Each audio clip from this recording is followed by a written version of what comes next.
Sunday, January 28th. Now, I've been getting these books, the American Heritage Illustrated History of the United States. Tessie bought them for me. You could buy them, each volume you could get every couple of weeks at the A&P, at the grocery store. The A&P on Hemian Road and Route 59 in Suffern. And they started in 1963, but early in 1964, they didn't seem to have them anymore. This was the last volume we got, Volume 10, The Age of Steel. It was a good one. It had a whole lot of history of trains in there and such. But there's supposed to be 16 volumes, and it seemed to stop at Volume 10.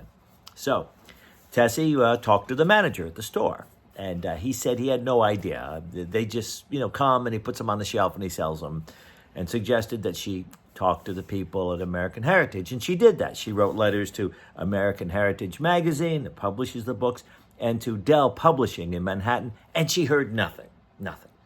And that's when she started her telephone campaign. Yeah.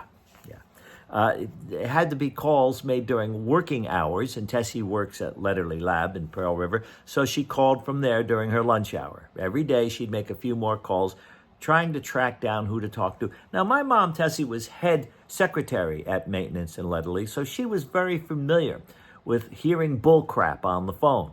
She was. She would try to track down problems in supply lines for maintenance, and she knew how to talk her way through the nonsense. And she heard a lot of nonsense trying to find out what happened to these books.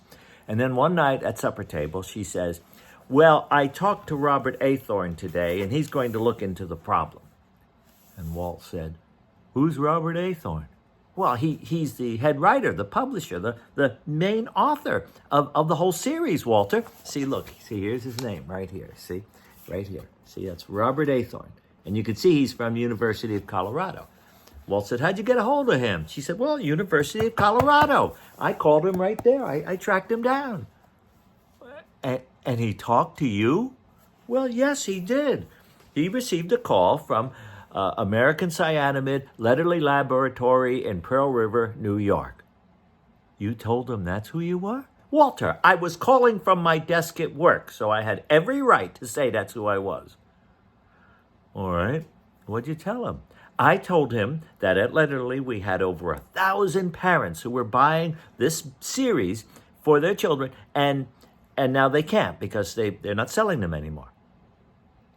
"Well, Tessie, you don't know that, and neither does Robert Aythorne, but now he thinks he does know that." A few weeks later, son of a gun, the series started up again.